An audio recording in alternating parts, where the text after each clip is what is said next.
Nursing D pharm B pharm GNM nursing কোৰ্চৰ online application ফৰ্মৰ যিটো এপ্লিকেশ্যন ফি সেই ফিটো বহুতেই পেমেন্ট কৰিব পৰা নাই, মানে ফেইল্ড হৈ আছে। বহুতেই 2 দিন 3 দিন চেষ্টা কৰি আছে, তথাপিও মানে পেমেন্ট কৰিব পৰা নাই। এনেকুৱা কেছ বহুত আহি আছে, হোৱাটছআপত আহি আছে, আৰু বহুতক এনেকুৱা সলভ কৰি দিয়া হৈছে, মানে পেমেন্ট কৰি দিয়া হৈছে। আমাৰ থ্ৰুত বহুত পেমেন্ট কৰিছে, সেইকাৰণে এই ভিডিঅ'টো বনাইছো। চোৱা, ইয়াতে লিখা আছে অনলাইন পেমেন্ট।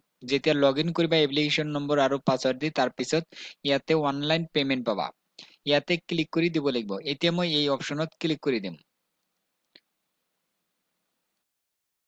এনেধৰণৰ ইন্টাৰফেস আহিছে। ইয়াতে ক্যান্ডিডেটৰ নাম, দেউতাকৰ নাম, মাকৰ নাম, date of birth, email ID, mobile number, application number, category select কৰিম। তাৰ পিছত ইয়াতে এপ্লিকেশ্যন ফি যিমান শো হৈ যাব, কেটেগৰী ওয়াইজ বেলেগ বেলেগ।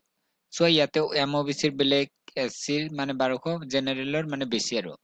সো তাৰ পিছত কি কৰিম, পে অনলাইন এই অপশনত ক্লিক কৰি দিম। ইন্টাৰফেস আহিব। সো তাৰ পিছত ইয়াতে মেক পেমেন্ট অপশন আছে, এই অপশনত ক্লিক কৰি দিব লাগিব। এতিয়া মই মেক পেমেন্ট অপশনত ক্লিক কৰিম। তাৰ পিছত বেলেগ এটা পেজ আহিছে। ইয়াতে চোৱা, credit card, debit card, net banking, QR. চাও কিউআৰ ওপেন নহয়, তেতিয়াহলে কি কৰিম, ডেবিট কাৰ্ড মানে এটিএম কাৰ্ড দি পেমেন্ট কৰিব পাৰিম। ইয়াতে চোৱা, এটিএম কাৰ্ডৰ নাম্বাৰ লিখিম, ইয়াতে নাম্বাৰ এন্টাৰ কৰিম। ইয়াতে এক্সপায়ার ডেট, মান্থ, ইয়ার ইয়াতে লিখা আছে। মান্থ মানে ক'ত পাবা, এইটো এটিএম কাৰ্ডৰ পিছফালে পাবা। তাৰপিছত ইয়াৰ ইয়াতে পাই যাবা। তাৰপিছত তোমালোকে কাম কৰিবা, ইয়াতে সিভিভি যিটো নম্বৰ এটিএমৰ পিছফালে পাব। তাৰপিছত কি কৰিবা, মেক পেমেন্ট অপশনত ক্লিক কৰি দিবা।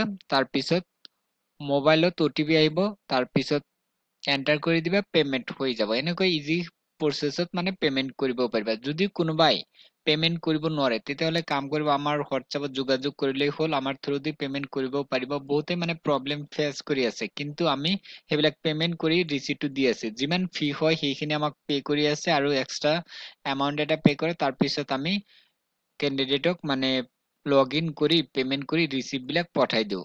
বহুতেই কৰি আছে। তোমালোকৰ যদি কিবা প্ৰব্লেম হয়, তেতিয়াহলে যোগাযোগ কৰিবা, আৰু যদি নিজে কৰিব পাৰা, কোনো ধৰণৰ চিন্তা নাই। এইটো প্ৰসেছত মানে পেমেন্ট হৈ আছে, এনেকৈ আমি পেমেন্ট কৰি আছো।